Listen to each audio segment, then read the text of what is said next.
Challenging, thought-provoking, insightful. This is God in Country, the collision of faith and politics, hosted by nationally known speaker, Reverend Dr. Sean Michael Greener.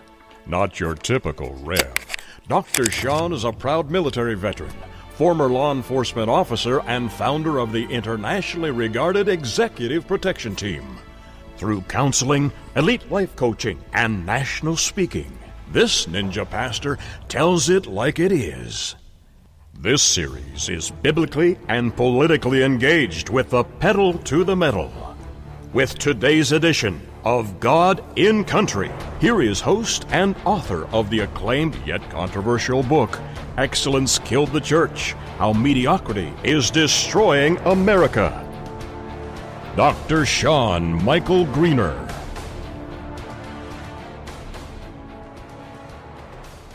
We shine like a diamond. I don't know the rest of the song. That's the only part I know, but I've been singing it all day long, and I don't know why. This is the Ninja Pastor, Dr. Sean Michael Greener. Good to see you today. Some folks in chat, let me know if I'm too loud. I may get to yelling. Sorry, it could happen. I'm ticked off. Today's collision of faith and politics with the Ninja Pastor. I'm mad. I'm mad as heck. And I'm not as mad as feces, though, because apparently that's terrible to say that word ever in a closed meeting, private closed meeting. That's bad. I won't go lightly, by the way, today. This is not going to be a day where I press the brakes very often. You never know. I might finish in 20 minutes because I'm ready to go hard at it. I'm ready to put the pedal down to the metal and let her rip and see what we can make happen here.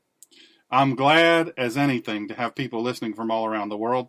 It was awesome to have so many people listening last week. When we left Blog Talk Radio, the largest platform there is for internet radio, I was nervous about it. We were just under 2 million listeners there. And so what we're building back up here, tell all your friends, tell everybody you know. We're giving out this week and every week free apps so you can listen. If you are a desktop listener, or, notebook or whatever, you can listen. I have an app that's free. You just download it for free. Or if you have an Android or an iPhone, we have apps for that too. Free of charge. Takes less than a minute to download. It's awesome. Nobody tracks you. Nobody pummels you with ads, all that stuff. And it's free. I paid for it so you don't have to. Thank you to Linda. You know who you are. Thank you for what you did. It's amazing and super kind and awesome. Thank you. It's super encouraging. I want to give a shout out to my dear friend, Gold Star mother, and all around awesome human being, Zelda. Zelda, we're praying for you, sister. And listen, around the world, no matter where you are, if you're a person that prays, I need you to write this name down. Her name is Zelda. She's a Gold Star mom. Lost her dear son in battle for you and I, for our great country. And she is struggling. She's in the hospital and she's struggling. So we really need to lift our prayers for Zelda. She is as sweet and as awesome as you will ever find. Hard-working mama too, boy. Hard-working. Works hard and plays hard. And we love that about her. And we just can't wait for her to get back up onto her feet. And we're going to pray you through, sister. Don't even stress. Let the healer come your way, and you just touch the hem of his robe and you will be healed. No doubt about it. We're going to all be praying to that end collectively. So I'm going to jump right on into this. You guys know that every week at some point or another I talk about gold stars, and the gold stars really matter to me. They really matter to me. I have a lot of friends that are gold star parents, some of very, very famous soldiers and very, very famous parents, and some that you wouldn't know their name. You just wouldn't know their name. And that is one of those things that, your son, whether in a famous unit, a well-known, highly publicized combat death, or your son or daughter, really. Because I'm looking right now, and I jam to this, and he's a good friend of mine. He's a Gold Star dad, Gold Star mom and dad, the Huffs. Bob Huff, phenomenal guitar player and musician. His daughter Sam, not Samantha, Sam was killed in combat. And so you just need to understand that this is the real cost. And by the way, let me say this. Bob Huff, met him in Arizona. He really is something special. He's a really, really neat guy. He's a good human being. And you can go to bobhuffmusic.com. Bob Huff, Huff, music. What do you mean, how do I spell Bob? You spell Bob, B-O-B. Good lands. bobhuffmusic.com. You go there. Bob did an album. You don't call it an album. CD. CD. And what do you mean I don't say CD? You can say CD. The emphasis is on too much on the C. CD. CD. All right, whatever. I'll get it right. Or maybe you're the one that's been pronouncing it wrong your whole life. I don't know. Could be. All right, so Bob Huff Music, and it's a CD. And all you do is you go to that, and he did this CD. It's called Country Cookin', Sailing the Red Stripe, Take Me Away, Malibu, Sun and Moon, Daydreaming, Jammin', Smooth Move, Island Dance, Heavy Duty, Sonoran Sky, Transcontinental Highway, Soul to Soul, Living the Good Life, and Breathless. Now, I just want to tell you something about this. By the way, Herb Allen appears on this and is a co-producer and did a lot of work on it. You know, the famous Herb Allen. I'm going to say this, and it gets me choked up every time I say it. Sam, his daughter, young daughter, I think she was 18 years old, was killed in combat, and Sam actually plays the flute on this album. He mastered in. She was a phenomenal flute player, but she wanted to serve her country, and shortly after arriving, she was killed. And so what happens is Bob raises money. Sun and Moon, you get that? S-A-M, Sun and Moon. Tribute to his daughter. It's kind of relaxing guitar sounds, jazz, R&B, country, pop rock. It's really, really cool. It's a real wide variety. You can jam to it, you can study to it. It's motivational, it's touching. It's just it's really, really awesome, quite frankly. But what Bob does is he gives these away to Gold Star families. He gives them away to soldiers. He doesn't charge for them to those people who are Gold Stars or soldiers and vets and stuff. So, but the way he does that, he uses his own money. He's actually a retired police officer, gave a whole career into that. He's a phenomenal musician.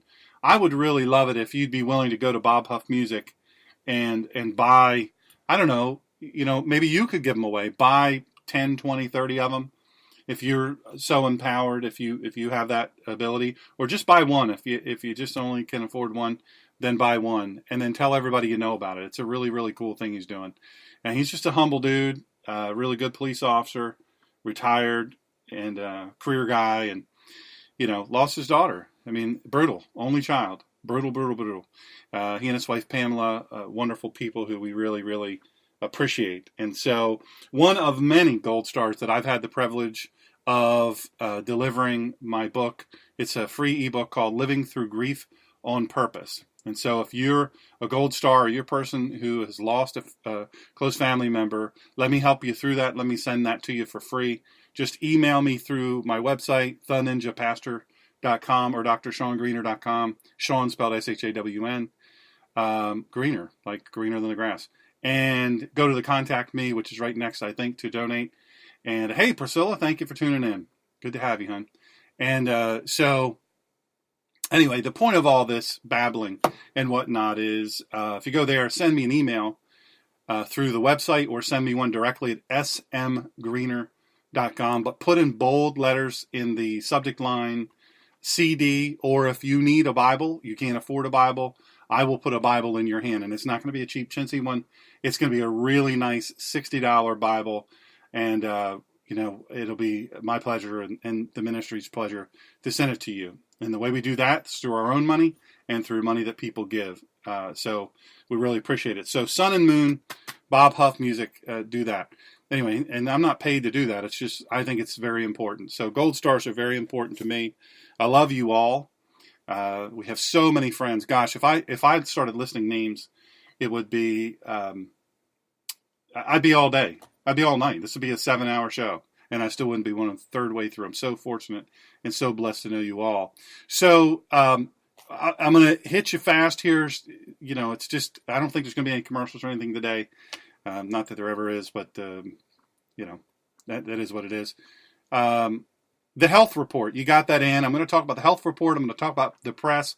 And then I'm going to talk about the fake news awards. Okay. So the president is having hashtag fake news awards tonight. I think in 2 hours. I think it is. Now, let me say this about that. Some of you are really Twitter-pated over this, the whole deal with the fake news awards. You say, I wish you would slow down on the tweeting. I wish you would. Hey, Priscilla, since you're in chat, can you let me know how I sound? Is it too loud? I might be talking too loud. Sometimes I don't know. I just, get going and then it's, we on, I guess I could whisper in everyone's ear, kind of sultry. Or I could have Peter the Panda get on the radio and talk to y'all about everything crazy going on in the world. Follow Petey. Petey's our mascot of our show. Anyway, it does not bother me. The President Donald J. Trump, 45th President of the United States of America, it doesn't bother me. Really and truly, it does not bother me. By the way, follow us at the Ninja Pastor, DrSeanGreener.com. When the little panel pops up, put your name and your email in there, and you'll get all of our updates, and you won't be spammed.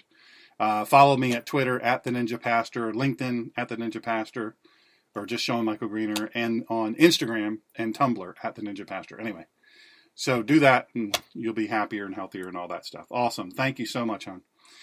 So the fake news, all of the pundits, the ones who were wrong when he ran for president, they said, he'll never get elected. It'll never happen. They said, everything he does will ruin him.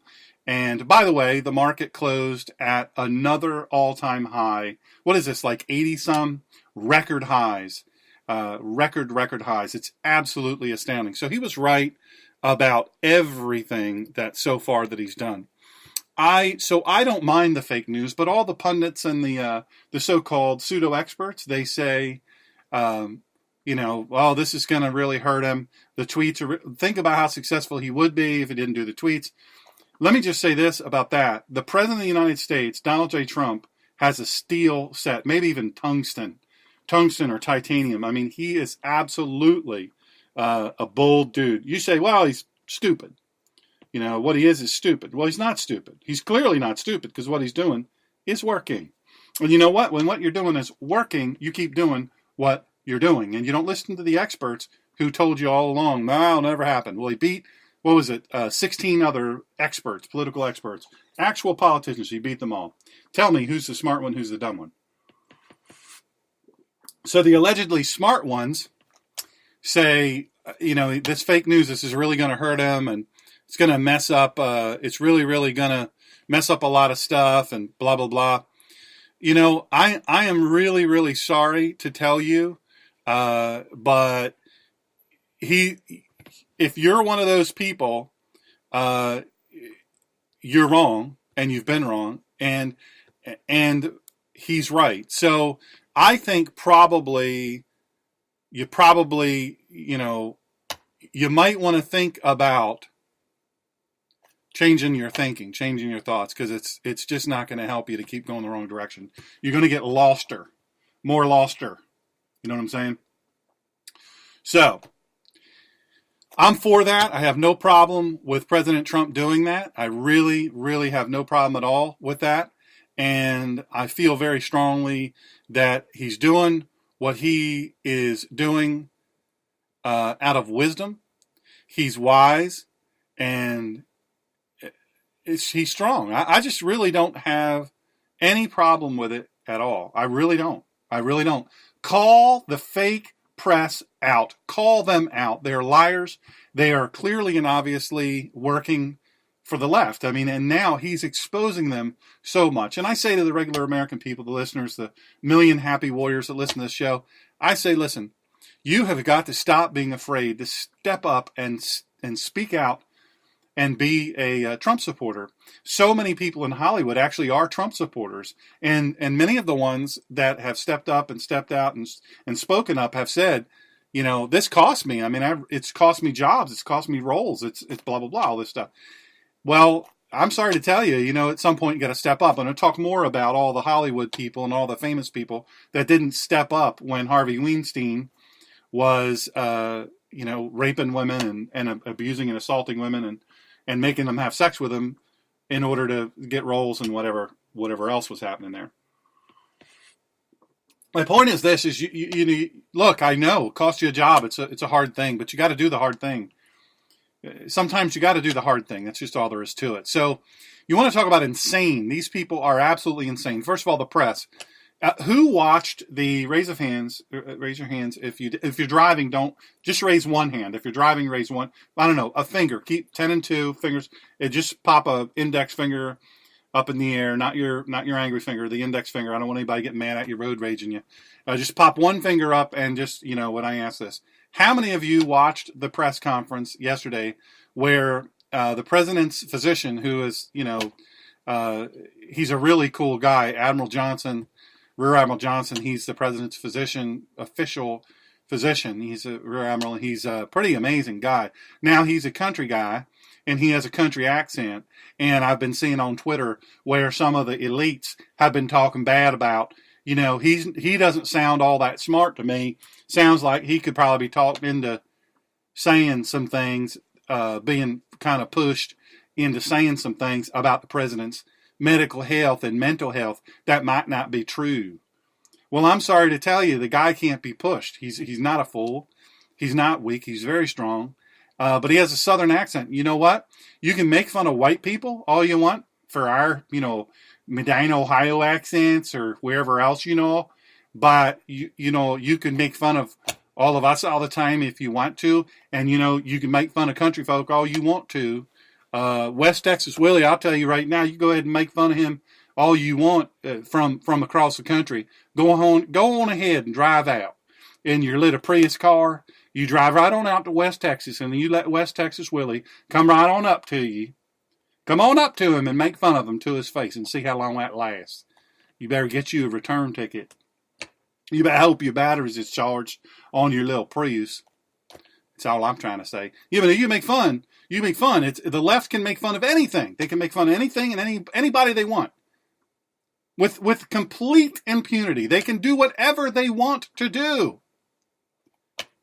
It's just ridiculous. It's absolutely ridiculous. So, saying all that to say this, the president gets Dr. Ronnie Johnson. They even made fun of his name. Well, that doesn't sound like a very smart name. Really? Well, I guess Ronnie Reagan, he was called when he was younger. People that know him called him Ronnie. His wife called him Ronnie. I guess that's a stupid name too. I don't know. One of the two best presidents in my lifetime, I believe President Donald Trump, the 45th president of the United States, might very well be one of the very best presidents we have ever had. Honestly, when it's all said and done, I've been blown away at this first year, and I'm so flippin' proud of him. I'm telling you, so flippin' proud. So, Admiral Dr. Ronnie Johnson, he spent an hour. By the way, go back and look into the past presidents since they've been televised. No other president's doctor has come and talked to the press unleashed. Say whatever you want to say. Tell them any question they want. You stay there at that podium until they're finished asking questions. And he did. About an hour. I mean, come on. That's just really crazy. It's really, really crazy. And, by the way, Dr. Ronnie Johnson, the Admiral, he also examined President Barack Obama during his time at the White House. And so, he's doctor for the left and doctor for the right, doctor for conservative, doctor for liberal, doctor for middle, doctor for whatever. I mean, whoever's in there, he's their doctor. And he's an extremely competent doctor. He's very, very highly regarded. So he made the physical, he did the physical and a bunch of other doctors and nurses and physicians. I mean, it's top notch. You're examining the president of the freaking United States. You know what I'm saying?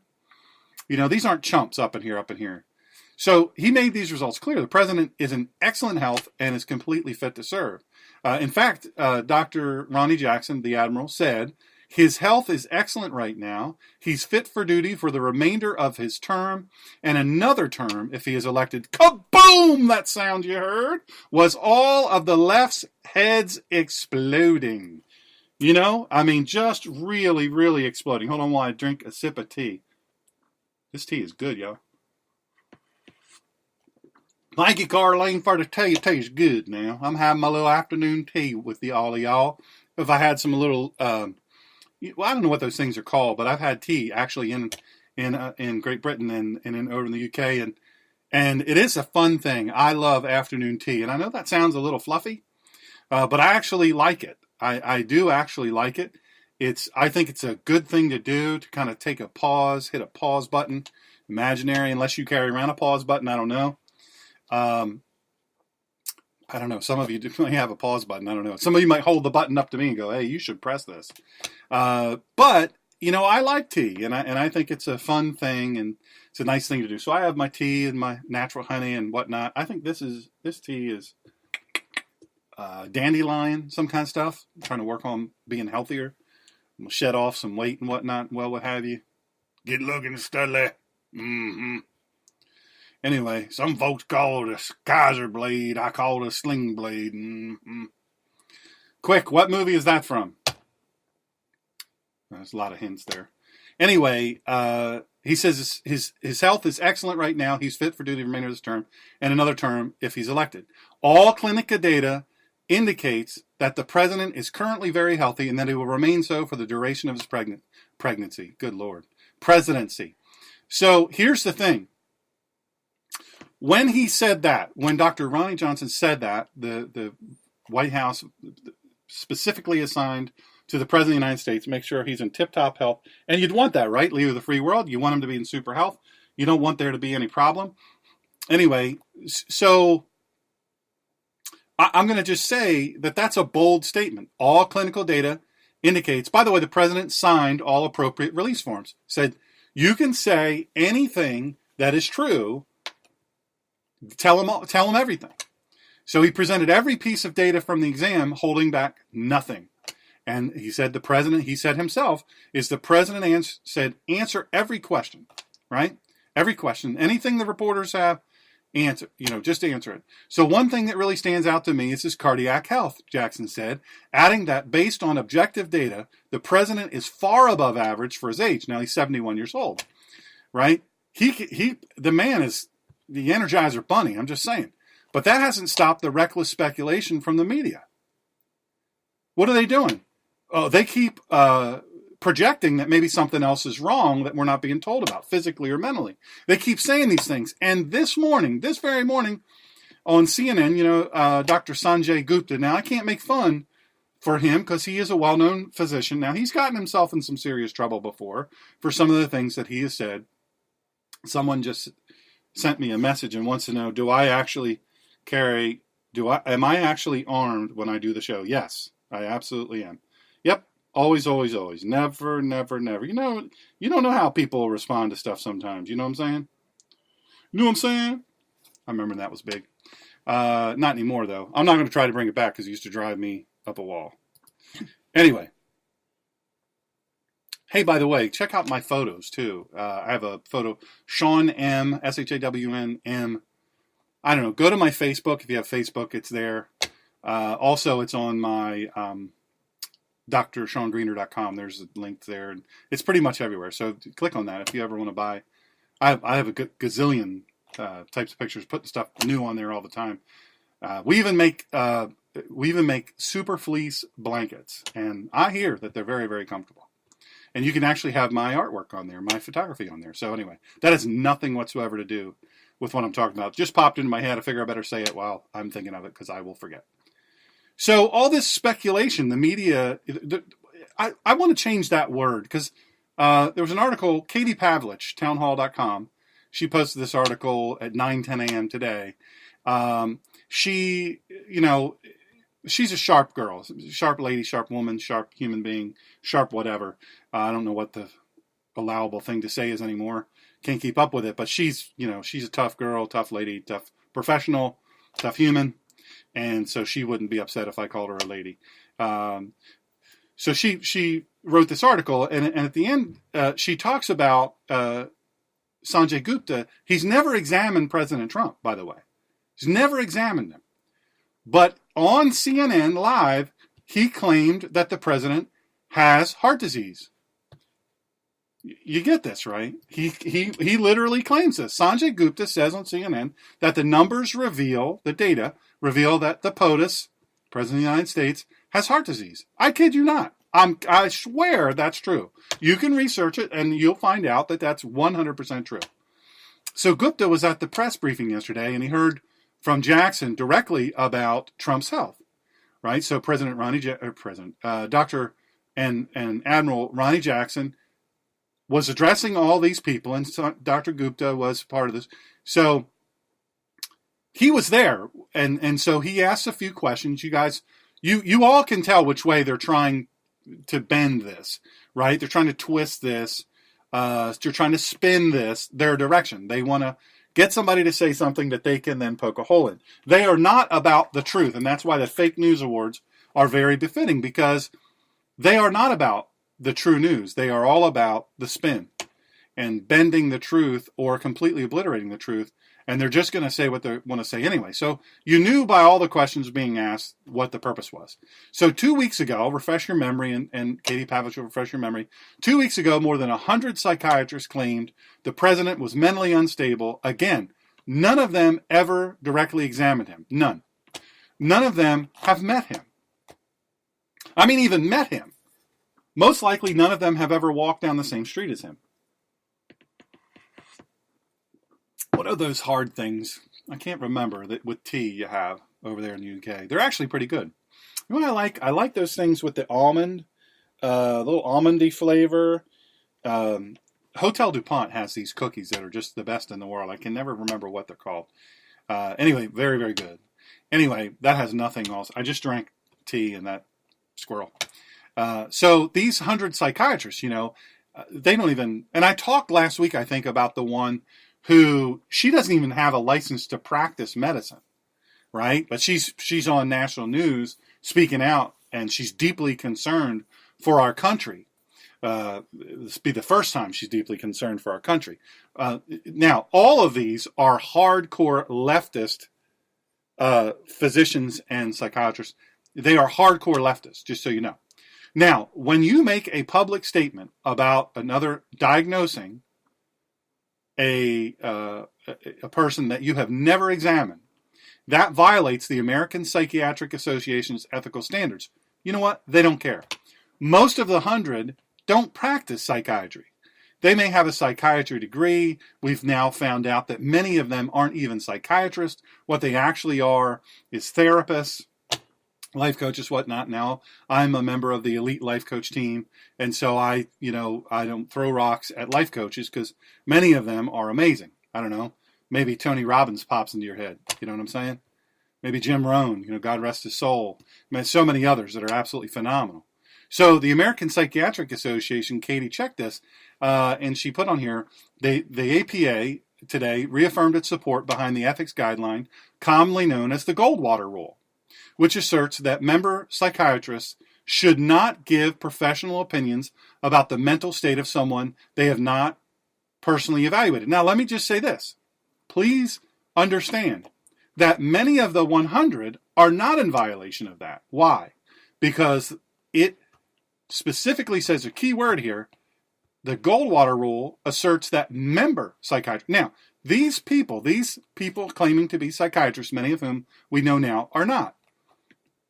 They're not violating the Goldwater Rule because they're not members of the American Psychiatric Association. So just so you know on that. Remember when Barack Obama had all those, air quotes, doctors on the front steps of Congress or wherever, or had them in the garden, Rose Garden, and he did a big news conference, and they were so in support of his, Hussein Obamacare. Well, the problem is what we've later learned is many of them weren't even doctors. They weren't even in the medical profession. They just wore the white coats, which in and of itself is a crime, believe it or not. You cannot impersonate a physician, just like you can't impersonate a police officer. It's insane, though. It's absolutely insane. So I want you to understand. So going back to Dr. Sanjay Gupta, he is a neurosurgeon, right? He had a great reputation. He did have some serious problems. Won't go into that. Not going to throw rocks at the guy. He's obviously extremely liberal. And so he comes out and he says this. He says that, he's got heart disease. Well, he's not a psychiatrist, but I'm just saying, if they do this to a president after a credible doctor, internationally known doctor like Admiral Dr. Ronnie Johnson, says the exact opposite. In fact, he answered that. Sanjay Gupta said in one of his questions, he said, Dr. Johnson, those numbers are very concerning. Which, by the way, let's be done with concerning. Okay, it's not concerning. That is an incorrect use of that. It's disconcerting. It's not concerning. I'm very concerned. I am very concerned. If you're going to say concern, or this is concerning this or that, but it's not concerning. It's disconcerting. The word you're looking for is disconcerting. Can we settle that? Just once. I hate that word has become part of our vernacular.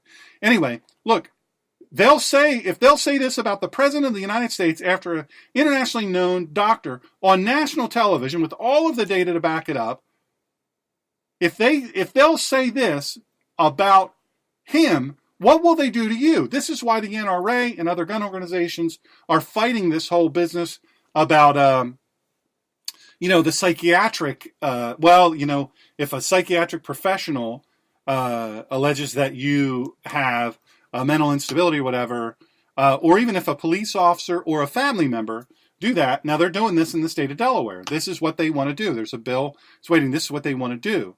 And so if someone says it and they make a report, they file a report, even if it's just been alleged, they can take your guns away. This is what they're working on. This is what they want to do.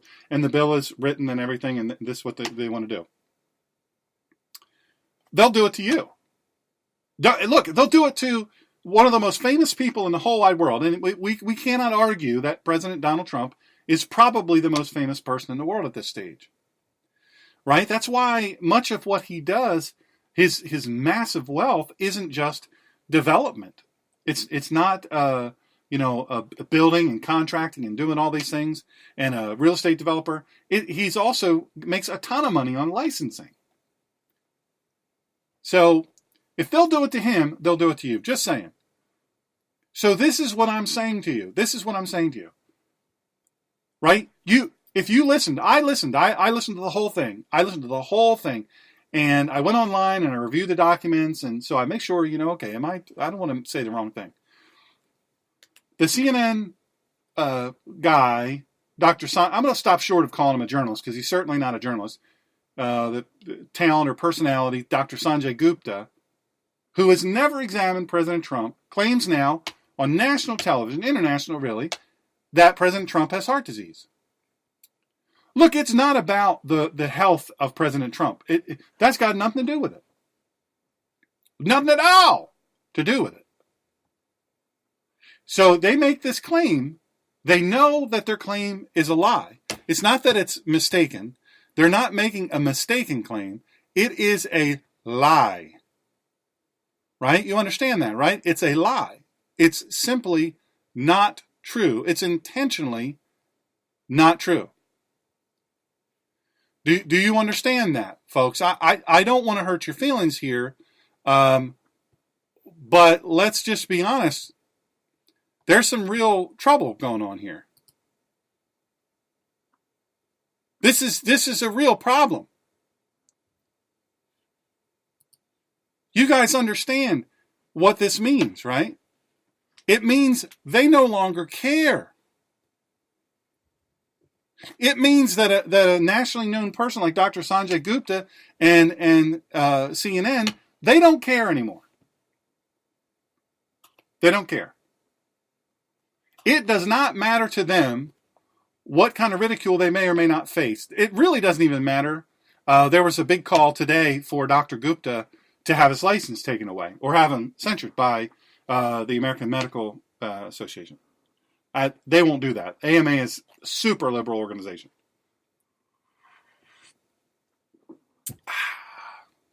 So good. It's so good. Anyway, enough with that rant. It just makes me mad. I was listening to it, I was watching it, and these people, they want the president, the leftists want the president to have something really seriously wrong with him. In fact, at one point, several of them likened it to President Reagan and said, he says some things. He slurred his words the other day. He slurred. Now listen. let's compare the doctor's report on former President Barack Hussein Obama and the ripping and roaring. I'll tell you what, let's not even do that. No. Press the pause button. Pump the brakes. Let's go back to Hillary Clinton. Right? Let's go back to Hillary Clinton. Remember her stumbling all about, falling and whatnot? Remember her falling up steps? Remember her walking to the van? You know what I'm saying? I mean, come on now. Remember her passing out at the 9/11 memorial? You remember her freaking out and doing all kinds of crazy business? Remember her being late, coming back to the podium for a national debate? Televised debate? Now it was wrong for us to question her, right? Well, she wasn't the president. Really? Well, she was running to be the president. Nobody seemed to have a problem. Now, I can't talk about this guy very long without really getting ticked off, so I'm only going to say I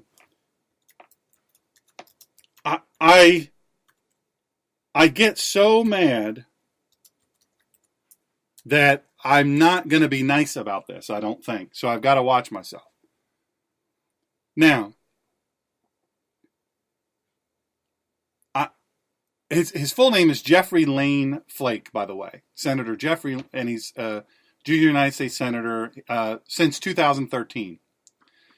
And, you know, he's 55 years old. He was born on New Year's Eve, 1962, Snowflake, Arizona. Now, I love Arizona. I have many, many dear friends in Arizona. Truth be told, if I had enough money to live in Arizona, I'd probably live in Arizona. I probably would. It's an awesome place. Awesome place with awesome people. Just really, really incredible. So, but he's from Snowflake, and that doesn't blow my mind. Now, you guys know I have a very large Mormon following. And Jeff Flake is a Mormon. And so let me say this, that if you listen to Senator Jeff Flake's speech from the floor of the Senate today, Congress, you will hear, obviously, a strong Mormon, it's a very big deal. And so much so to Jeff Flake that his Mormon pioneer great-great-grandfather helped found the town of Snowflake in the 1870s. So let me establish this right at the outset. I have many, hundreds of thousands of Mormon followers, and I love them. And you will never hear me speak ill of them at all. And the tether here, I want you to understand, the tether I'm making here to him and his Mormon faith is, if I were a Mormon, I would be livid with Jeff Flake, because he peppered a whole lot of his Mormon faith and some different things into his speech today.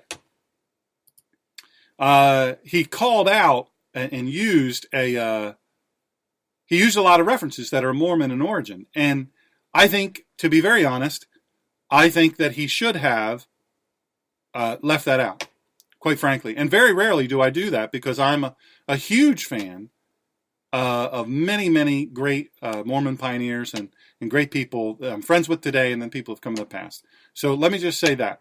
So this isn't about the Mormon, but it's about any faith. Like if he were Catholic, I would say, man, the Catholics ought to be mad with him, because he kept making Mormon references. Because he's dragging the Mormons into something almost as though there's a tacit endorsement. No, there's not. There's not at all. And it's extremely frustrating to me that is how it is, that he did that. He is a traitor. There's no doubt about it. But you know what? You have to have been on our side in order to be a traitor, right? So he has an R by his name, but really and truly, he was never a Republican. You look at him back from 2013, and he has no cojones. You might say, well, he must have cojones, because look what he's doing. He's going against the President of the United States. Nah, he's already said he's not running again. He's leaving. So until he leaves, he has made it his mission in life to try to underpin President Donald Trump. Now, you understand what I'm saying here is he's not a Republican. Some would argue that President Trump isn't a Republican either. And you know what? the way the Republican Party's been behaving, the leaders and such, I don't mind him not being a Republican. I don't think he's a Democrat either. I think he's his own man, and he tries to do what's right. I know that because of the family and the group of people that Jeff Flake comes from, he'll be fine financially. He'll never have any sort of problem. No problem at all. He'll be financially set. He'll probably end up on some television show somewhere, some morning show. I don't know where, but he'll be fine. But he's a wuss. And I don't care for him. I've never liked him. I told people, you better watch out. Don't get so happy on Jeff Flake. Just like I said about Steve Bannon. I said this about Steve Bannon before. I actually met him. Not like we're buddies or anything. Let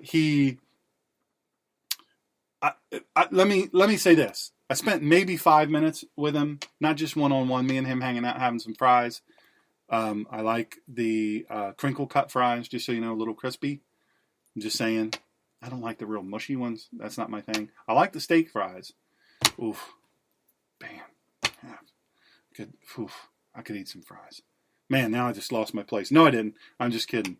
But I do like fries. I do like fries. Anyway, the point of all this rambling is, and really and truly, maybe there's not necessarily a terribly valid point. Well, let me say this about Steve Bannon. The first time I heard him on the radio, didn't like him. The first and only time I met him, 5 minutes again, wasn't very long. We were in the green room. I had just helped a speaker at CPAC. My job was to get him through the enormous crowd, get him into the speaker's room. He couldn't get there. And so, my job was to take him there and get him there safely. Anyway, the point of all that is we get in there and we're chatting and stuff. I didn't like the guy. I didn't like the guy. He is a smart guy. There's no doubt about that. Absolutely no doubt about that. Very smart guy. But I'm just going to say this about that. His likability factor to me, not very high. I felt he was extremely flaky. I felt like he could easily become enamored by his reflection in the mirror. And I think probably he believed the press, because at one time the press about him was very, very good, especially, on the right. So, I don't know. Anyway, let me move on because I'm going to get through all this stuff. I'm tired of not getting through all my stuff. Now, if I wasn't man enough about Jeff Flake, I put Cory Booker right after him. How many of you watched, and Kirsten Nielsen, right? Pretty white lady, blonde. She's an extreme professional at DHS and Department of Homeland Security. She's the secretary. And, she's up there before Congress and testifying. And Senator Cory Booker, he's a Democrat from New Jersey. Now, he held different roles in New Jersey, all of which were failures, by the way. Utter and complete failures. You go to his district where he serves as district guy, failure, terrible place, no better, in fact, worse. Every role that he's ever had all the way up till state senator, all epic fails. By the way, the Democrats want to run him in 2020. Anyway, so he gets up there, and he's the bulldog, right? So he demeans, he bullies, he degrades, he tries to intimidate this lady, DHS Secretary Kirsten.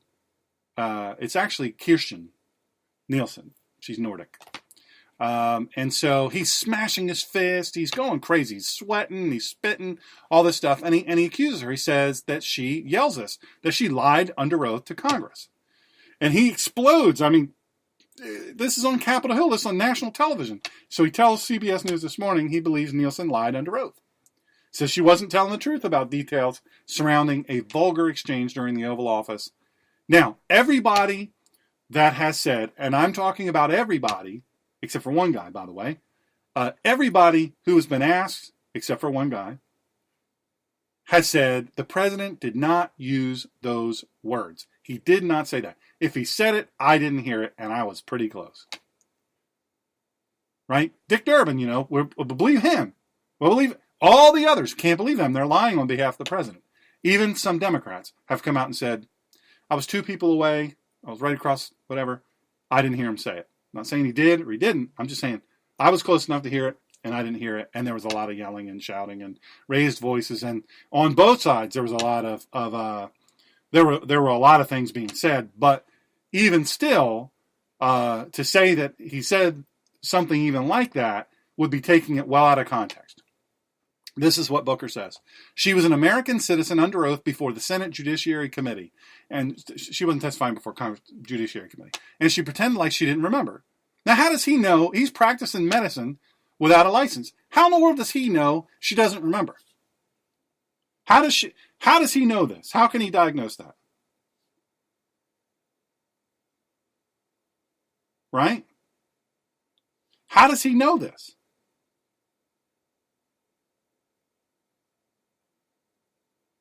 How does he know it? He doesn't know it. That's the answer. He doesn't know it. There's not a chance. He doesn't know it at all.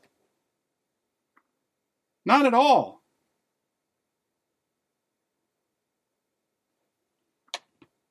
What do you do? If you're a leftist, you're great at everything except for, I don't know, your job, running the country, telling the truth. But man, they're great at telling us that we don't know something or something that happened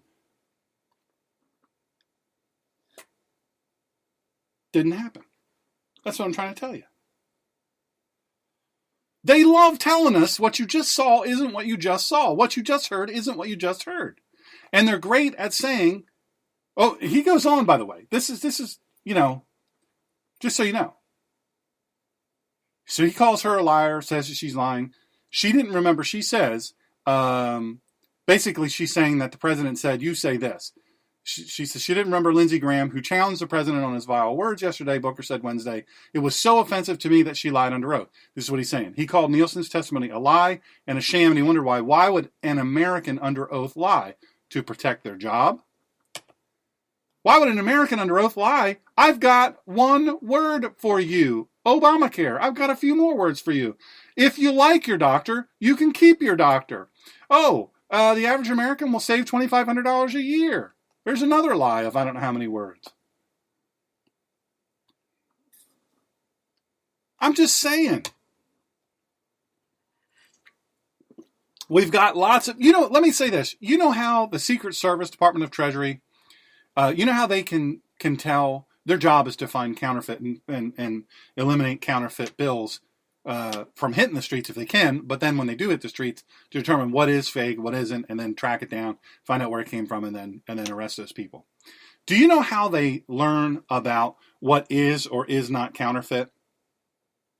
You would think they handle hundreds of millions of dollars of counterfeit bills, right? You would think that would be the way that they do it. You would think that would be the thing, right? You would think that would be the way that they learn, is to feel the fakes. Well, I've got a news flash for you. Whether you're sitting up, laying down, jumping up and down, doing your exercises, whatever it is you're doing, driving home from work, driving to work, whatever you're doing, here's some news for you. Here's a news flash for you. You ready? Can you handle this? These people, the Secret Service, the people who are in charge of counterfeit, protecting the president, obviously, counterfeit, eliminating counterfeits, finding them and eliminating. They don't learn what's counterfeit by feeling up counterfeit money. They learn what's counterfeit by feeling millions of dollars of the real stuff, right? And so the reason why these people on the left can lie with impunity is because they spend all their time around people who are also liars. So on Tuesday, when Secretary Nielsen was testifying before the Senate committee, Booker, along with several other senators, probed Nielsen about her recollection of a White House meeting on immigration in which President Trump reportedly used vulgar language and about some immigrants from countries he was being apprised of proposed changes to the diversity visa lottery program. So we know the backdrop. So Nielsen repeatedly denied having heard Mr. Trump use the crap hole, telling senators, I did not hear that word used, she added. I don't dispute that the president was using tough language. There was lots of tough language being used in the room that day on both sides. And Booker, he railed against this and says, against Nielsen saying that, your silence and amnesia is complicity. And then he goes on this, and I'm going to quote, because I don't want to get it wrong. When Dick Durbin called me, I had tears of rage when I heard about his experience at that meeting.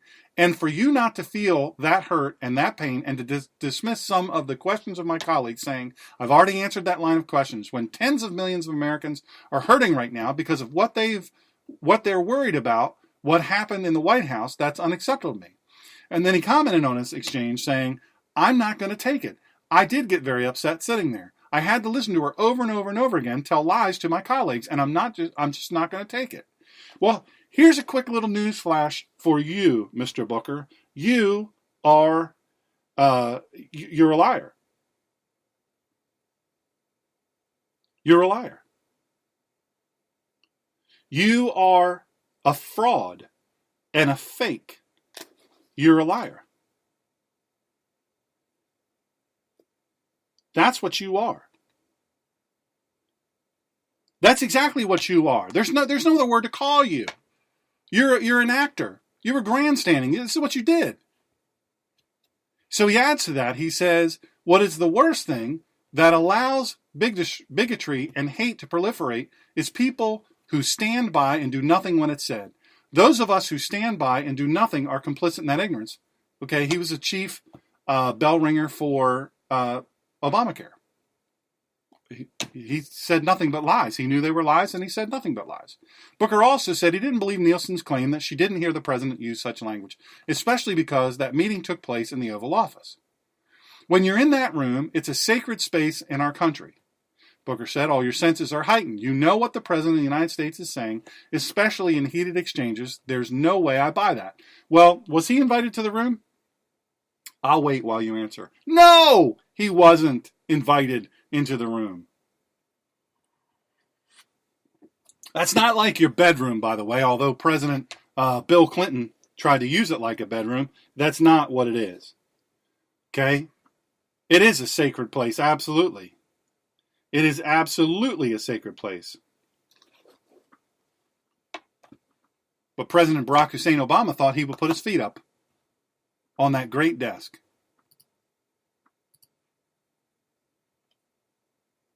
Just put his feet up, shoes on and everything.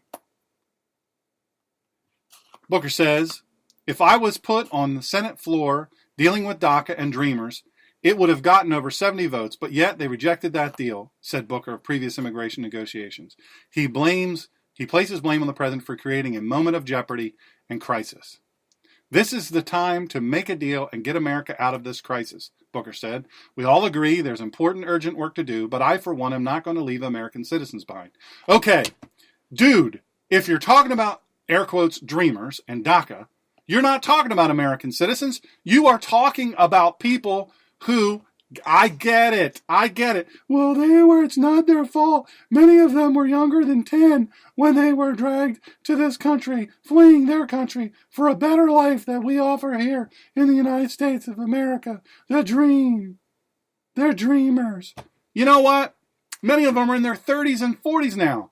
I got a news flash for you. In 30 or 40 years, if you can't fill out the paperwork and do the requisite things you were supposed to do in that space of time, news the flash, I don't think maybe you're smart enough to be in this country. And oh, by the way, why are they getting, the majority of them are receiving public aid and assistance. That's your money. As many as 800 million, it said. Come on. 800 million. 800,000. 800,000 times 2 parents? You do the math because I can't. The point of it is that's a whole lot of folk potentially receiving a whole lot of money from the labor of your back and from mine. Tax money. It's not the government giving them money. The government doesn't give anybody money.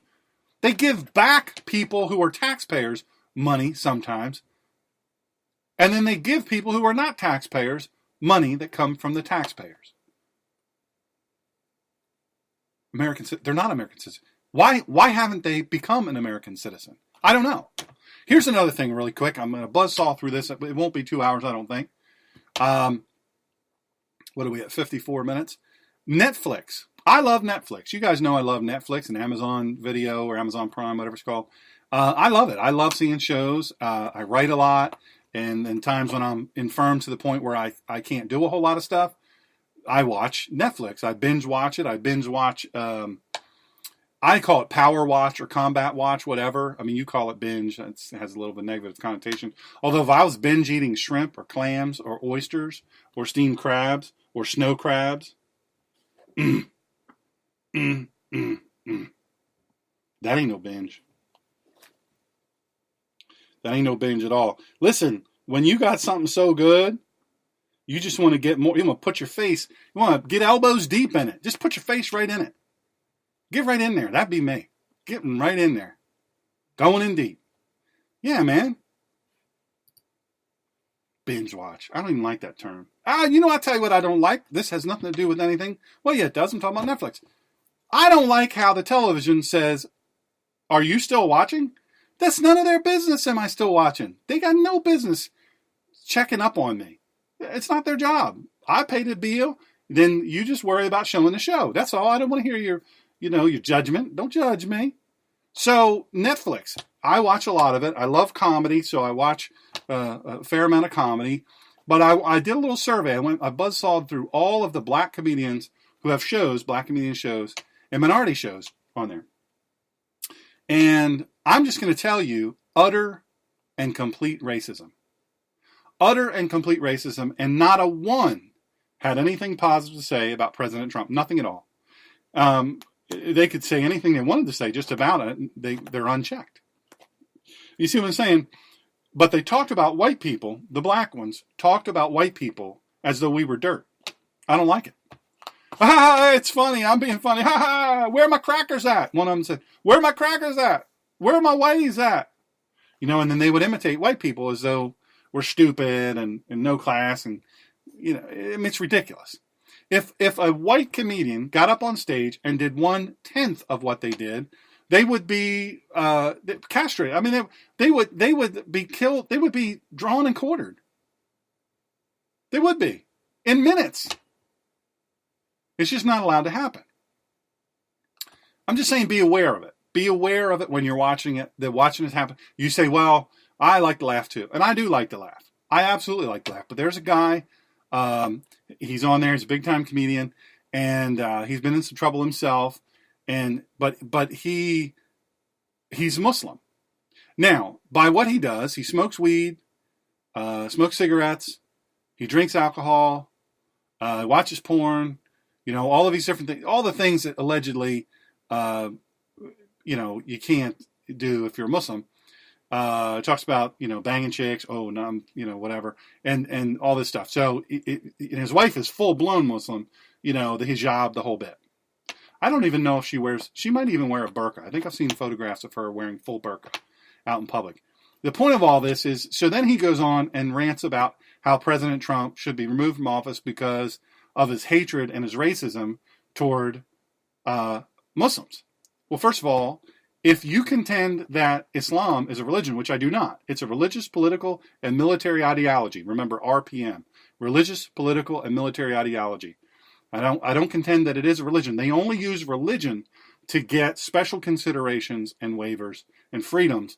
And then once they build to enough influence and power, then they go to the political. They insert themselves in the political discussion. They gain office. They do all these different things. And then guess what else they do? Then they go to military ideology, usually when they get between 7 and 13%. That's what happens. And I'm telling you right now, this is what happens. This is what happens. These are facts. These are facts. This is not, I'm not making this stuff up. So this comedian, alleged Muslim, that's what he says, and his family, Muslim, the whole bit. Says he doesn't talk about it very much during his shows and in public because he's not trying to do that. Well, the problem with that is now he's going after the president as a Muslim, right? He's going after the president and he's saying, as a Muslim, I'm offended by this. I'm offended by this man. He's a racist. Well, it's not a race, folks. It's a religious, political, military ideology. Not a race. That's just a fact. I'm sorry to tell you this. I'm sorry to tell you this. It's just a fact. You're going to have to deal with that. Anyway, so he's not the only one. I mean, there's a bunch of them on there making fun, telling how stupid they are, telling how stupid white people are. And there are white people in the audience laughing. Ha, ha, ha, ha, ha. See how open and progressive I am? I'm just trying to tell you, folks, pay attention. Don't give those comedians, and listen, if you watch it, make sure you give a thumbs down. If you mind that, if you don't like that, if you don't like that kind of thing, thumbs down it. They get enough thumbs down, they yank them from Netflix. I'm just saying. They say, well, they've already been paid. Some of them have post deals where they get a piece of that's based on number of watches and stuff. Number of thumbs up and all that stuff. Anyway, because by the way, they can tell when you stop and when you start watching a show, right? You start to watch a show, they use algorithms, they data mine, and they find out, oh, because you watched this, we're going to, recommend this. Just remember that. There's all kinds of stuff going on. Anyway, next topic. Sex harassment and Matt Lauer and Ann Curry. Now, many people liked Ann Curry. They did. I mean, she's a nice enough lady, I think. And she is. I don't know. I don't know her personally. I've never met her, but I'm not, I don't know, But a lot of people were very upset, very shocked when she left the show. Now, she didn't leave the show.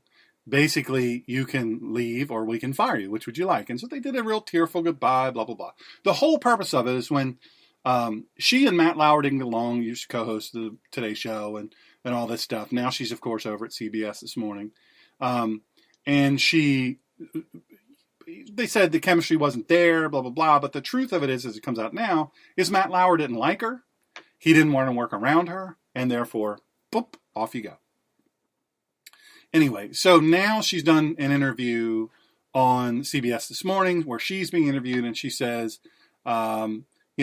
she supports the hashtag #MeToo movement and she has an upcoming PBS series. So she's, so back in just to give you a reference, back in 2012, that's when she was there for a year. Now she was on the show before that, but not as the co-host. And then in 2012, gone after just 1 year. So, there was a lack of chemistry and all this stuff. And then, so Savannah Guthrie, she's on there now and I don't know, whatever. Oof, weird.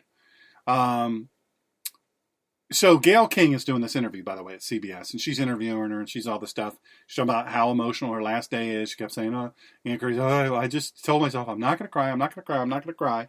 And then she said, and I cried, and I was upset at myself. And it's, remember, they are acting. They are acting.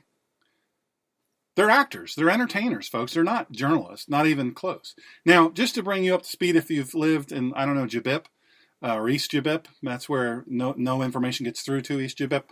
I'm going to say that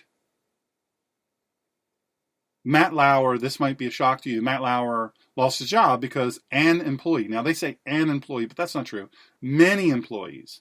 Once the first one came out, many employees and many other people said, well, this happened to me, that happened to me, whatever.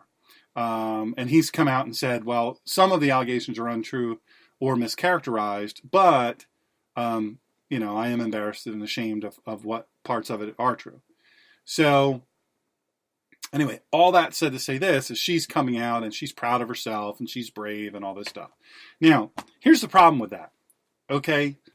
I'm tired of hearing now, well after the fact, after how many other people were abused by this guy, and, Harvey Weinstein and Louis C.K., the comedian, Mario Batali, Al Franken, all of these people are quiet. Jane Fonda even said, I knew for decades that was going on. I didn't have the bravery to speak up. But they're telling us all about how we should live, but they didn't have the bravery. The cost of that is many young women get sexually abused. As a result, they get taken advantage of. You understand? You know, this. I'm very frustrated because they are making it sound like the Golden Globes. I talked about the Golden Globes last week, I think. Um, the Golden Globes, they made it sound like it was Republican white men in control of Hollywood. And they made it sound like this only happened because President Trump is the president and he's a vile, terrible person, right? Even Uma Thurman, she turns around on, a very good actress, by the way, or actor. I don't think you're supposed to say any actress. It's just, it's just, I don't know. I don't know the right thing to say anymore. I really don't. Actor, actress. I'm going to say actor. And now, by the way, now women in Congress are saying, oh yeah, me too, hashtag me too. This happened, that happened. So one person comes out and then all these other people come out. So James Franco, never liked the guy, but he comes out and says, oh yeah, this. And you guys, John Oliver, he's the British guy. I can't remember the name of his show, but it's like a pay TV show. It covers like a week in a day or whatever. And he's hardcore liberal as well. But he's a British dude. And he grilled Dustin Hoffman about harassment. And Dustin Hoffman didn't like it. And there's allegations now that Dustin Hoffman, part of the problem, and De Niro, part of the problem. All these guys get to do whatever they want. And so all these actors and stuff, this is all going on, and even the women in Congress saying, oh, this happened to me. I think even 2 men have come out and said, yeah, I was abused by so-and-so, and yeah, I got paid off by such and such, and whatever. Well, that's your tax money, by the way. They created a fund. I don't understand how this isn't a bigger deal than it is, but yeah, this is what they've done. So this guy, Aziz Ansari, right? He's this guy on, he was on some show, I don't know what the name of the show is, I didn't watch it. Parks and Recreation, some kind of, I don't know what the name of it is. But then he's now this comedian. He does these big shows all around the country. He's apparently a pretty big deal in comedy. Well, he had a Netflix thing. So I watched it. I forced myself to watch it. He's horrible. Not just because he's an ultra-leftist and he's talking bad about my president and bad about white people and bad about this, bad about that, bad about conservatives, deplorables, all this stuff. He uses all that language. He has now been accused by this woman who says, we went on a date and it was one of the worst days of my life. This is what he said. Oh, Tavis Smiley, the black guy on PBS. Tavis Smiley interviews people. He's supposed to be friends of Oprah, and he interviews all these people, and he's supposed to be really great. By the way, Salma Hayek said Weinstein abused her as well. So anyway, all of these different things, to break it down for you, all these people come out now, but this Aziz Ansari, this woman comes out and says, hey, you know what? I went on a date and with Aziz Ansari, and I believe that I was taken advantage of by Aziz. Well, the only problem with that is what she described was not sexual assault, right? Okay, on a college campus probably would be, and you have to sign something, don't assault me. If we're having intercourse, then you've got to stop and whatever, make $1,000, whatever.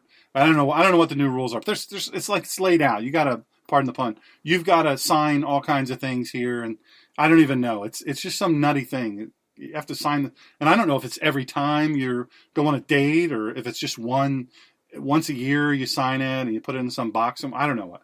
But anyway, I don't know the deal with that because it's so flippin' weird. I don't want to get involved with all that crazy business. The point of it is that now, flirting is wrong. And apparently the way this lady described the date is she said that, she said he did stop when she said stop and all this stuff. And he did call the next day and asked if she was okay and all of this stuff, all these different things. But now Ashley Banfield and this other Lucia Brawley comes out and they say, Banfield is on, I think, MSNBC or CNN or something like that. She drives me batty. I can't listen to her. But she comes out and she steps up and says, look, these are really serious allegations, and they don't fit what happened. Hashtag me too, hashtag time's up. Said, it does sound as though Ansari willfully ignored his partner's nonverbal cues. Okay? Nonverbal cues. Ladies, you just say, you got to do more than give me a nonverbal cue here. You got to do the men in the world a favor. Right? This nonverbal cue business. You got to stop that. You got to stop that. That's weak, it's dumb, and it's too darn easy to be misinterpreted. All this stuff. You have to be clear. Say what you want. Say what you don't want. Right? We're supposed to be clear. We're supposed to be up. You got to do what you're supposed to do too.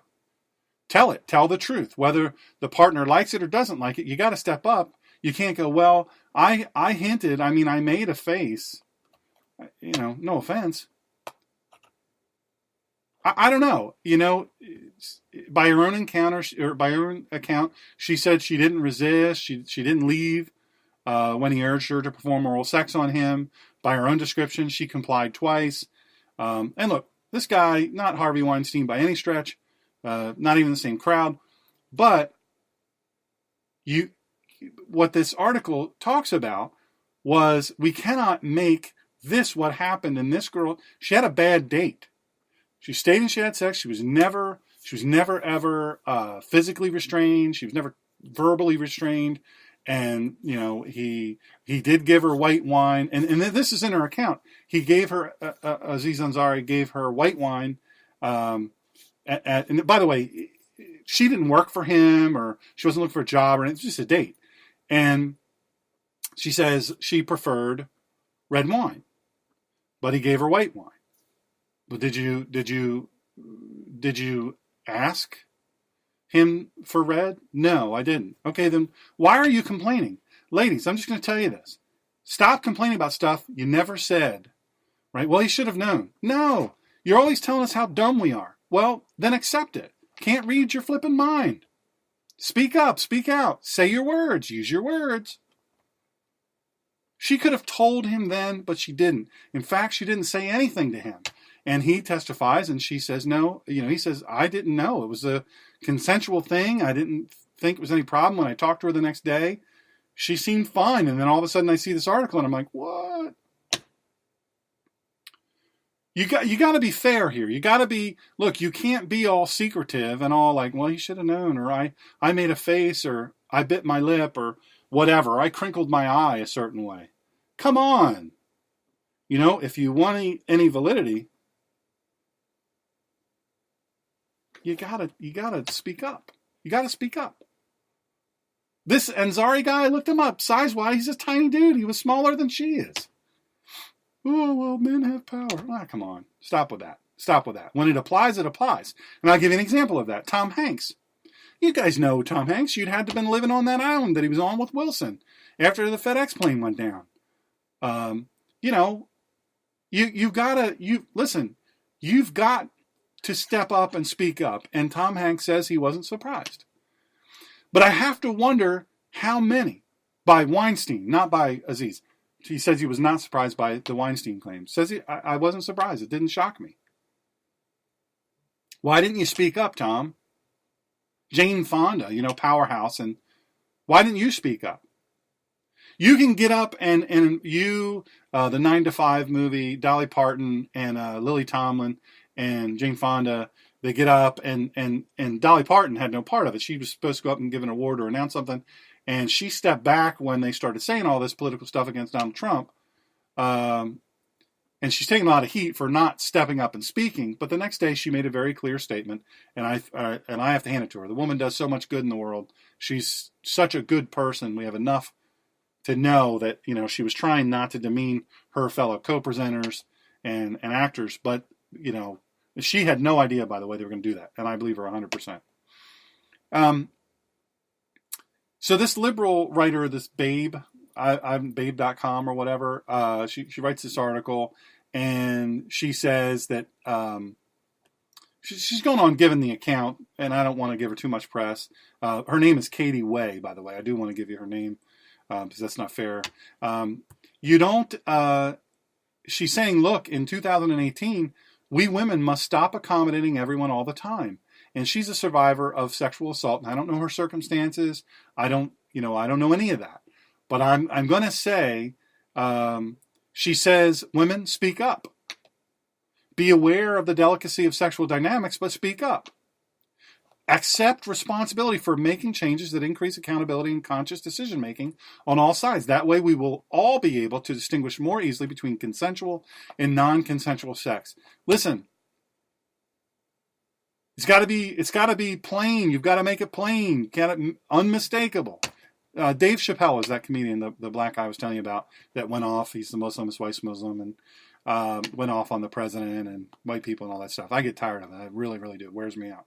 Anyway, so this Katie Way says, hey, folks, you got to step up. You've got to step up, women. You've got to start being clear about what you want and what you don't want.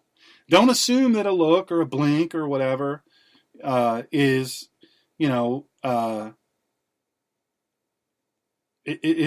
read as it's intended.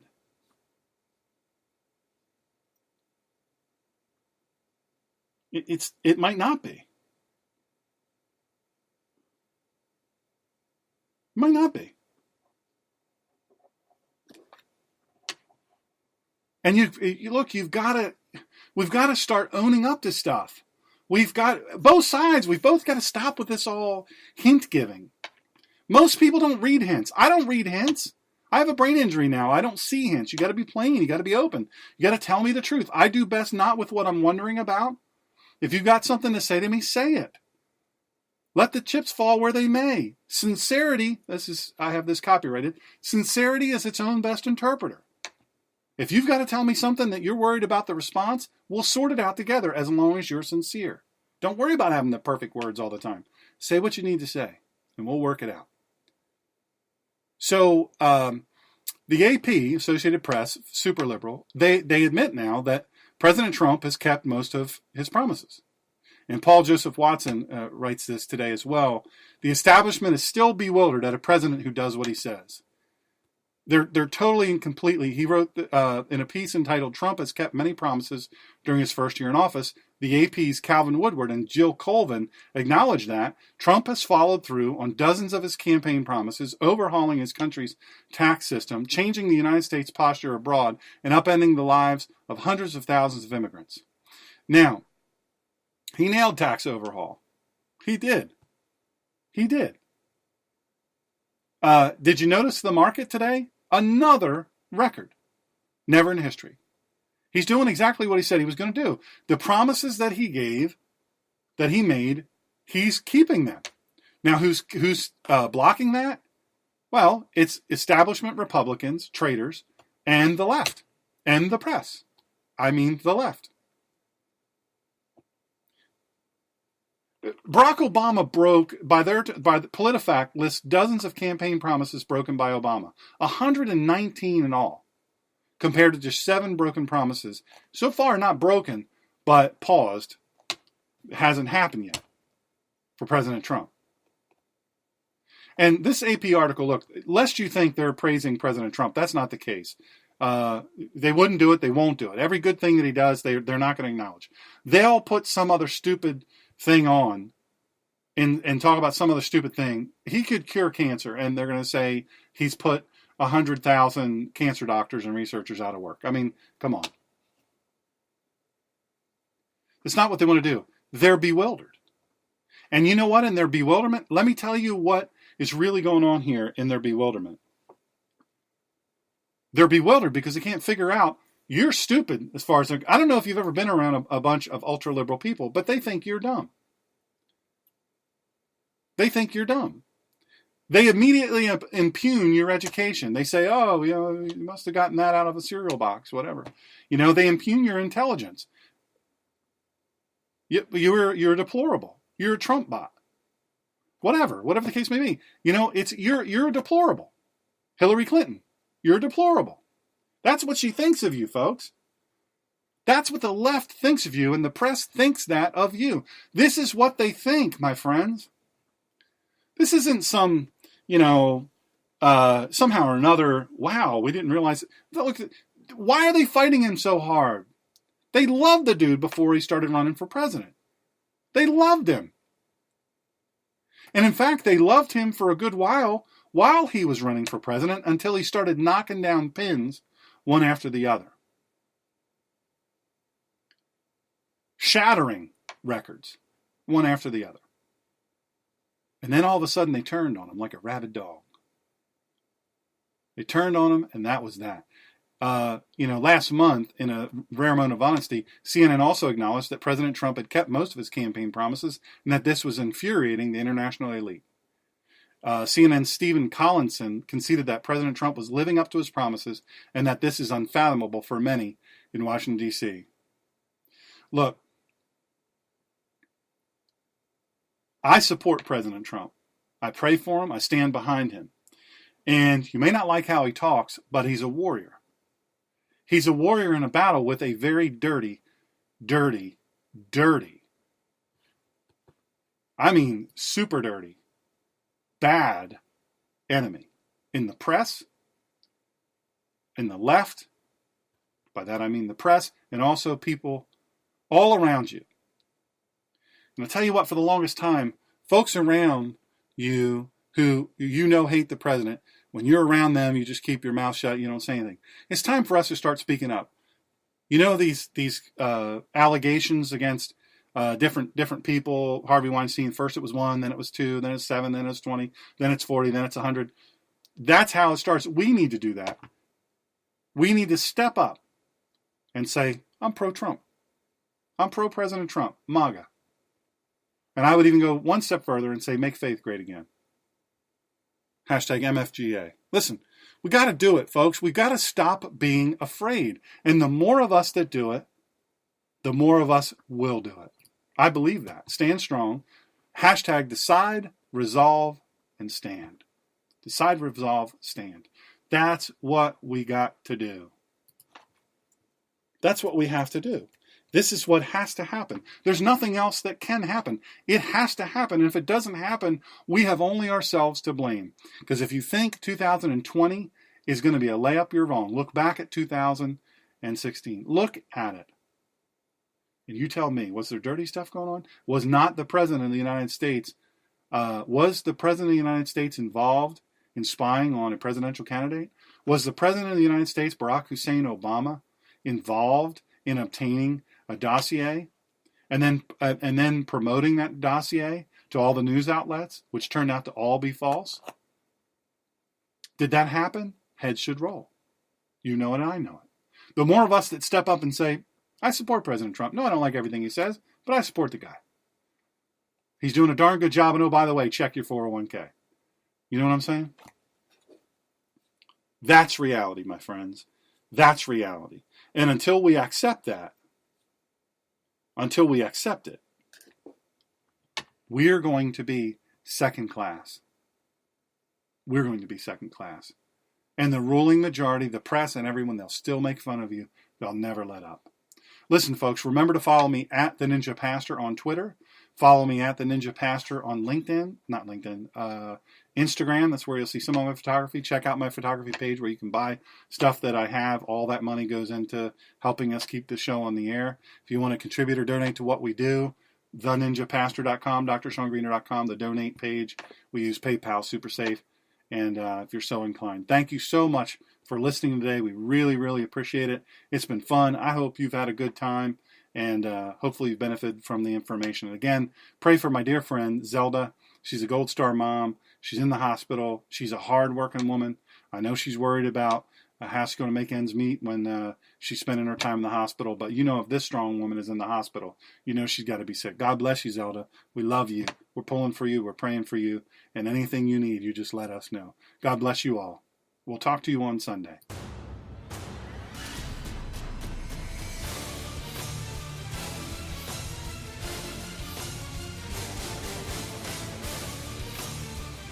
Dr. Greener returns next Monday at 4 p.m. Eastern Standard Time. And in the meantime, he'll be working to restore your freedom and your liberty. He will engage in the collision of faith and politics for you and with you. In the meantime, remember to follow him on Twitter at The Ninja Pastor and follow him on Facebook. Dr. Greener's controversial book, Excellence Killed the Church, How Mediocrity is Destroying America, is available on Amazon and at other fine booksellers. Or you can get a copy directly through his website, www.drshawngreener.com, where you can also listen to interviews and speeches and messages free of charge. Show archives are available on iTunes through drshawngreener.com.